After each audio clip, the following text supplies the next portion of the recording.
ሁሉም ነገር ለኸይር ቁርአን ላይ አላሁ ስብሓነሁ ወተዓላ ምንድነው የሚለው? ወዓሳ አን ተክረሁ ሸይአን ምናልባት እናንተ አንድ ነገር ትጠላላችሁ ወሁወ ኸይሩን ለኩም ያለ እናንተ መልካም ሆኖ ሳለ ወዓሳ አን ቱሒቡ ሸይአን እንደ ሰው ደግሞ የሆነ ነገር ትወዳለህ ወሁወ ሸሩን ለኩም ያለ እናንተ መጥፎ ነው። ሲጨርስ ምናል? ወላሁ ያዕለሙ ወአንቱም ላ ተዕለሙን። አላህ ነው የሚያውቀው። የሰው ልጅ ነገን ይገምታል፣ አላህ ግን ነገን ያውቃል። የሰው ልጅ ነገን ከመገመት የሆነ ነገር ይመኛል፣ አላህ ነገን በትክክል ስለሚያውቀው ይወስናል። እዛ ላይ አሁን በመገመትና በማወቅ መሃል ያለ ልዩነት ሰፊ ልዩነት ነው። ዓላሙል ጉዩብ የሩቅ አዋቂ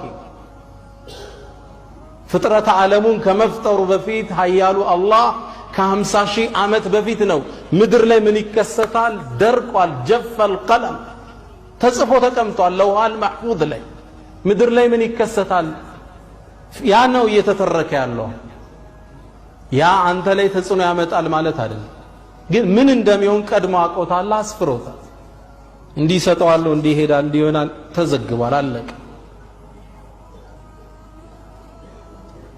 ሁሉም ነገር ለበጎ።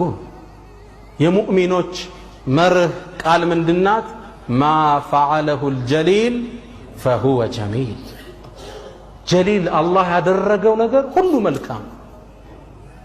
ለባሮቹ ክህደትን የማይወድ ለባሮችን የሚያፈቅር ወዱድ እኮ ነው። ወዱድ ማለት ባሮችን የሚያፈቅር ማለት እኮ ከአላህ ስሞች ውስጥ አንዱ አልወዱድ ነው። ባሮቹን አፍቃሪ ማለት ነው። በዚህ አርጎ መስጂድ ይከታል። ስዘነጋ ዳዕዋ ይልክልሃል። ካሴት አንዱ እንዲሰጥ ያደርጋል። ትንሽ ያምህና እንድደነግጥ ያደርጋል። እንዴ ወጣው እንዴ እንድትል ቆንጠጥ ያደርጋል። እንዴ አንዱ ቃጫንኳ አለና ካርጎ ጭኖ ከዛ ቀጥ አለበት። ወላሂ አሱርን ስንቴ እንደሰገድኩት አላውቀውም። ያ አላህ አውጣይ ብያለሁ።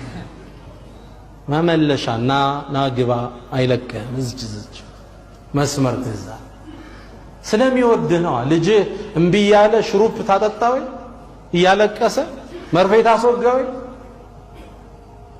ሲያጸዳን ሲያሳድገን ሲለውጠን ለኛ አፍቃሪ ጌታ። ይሄ የሚወድህ ጌታ የሚወስነው ውሳኔ ለአንተ ኸይር ነው። ወደህ ተቀበል፣ ልብህን ክፈትለት። አንድ ገጠሬ በረሃ ውስጥ ይኖሩ ነበር። ዘላኖች ናቸው። ዋና ንብረታቸው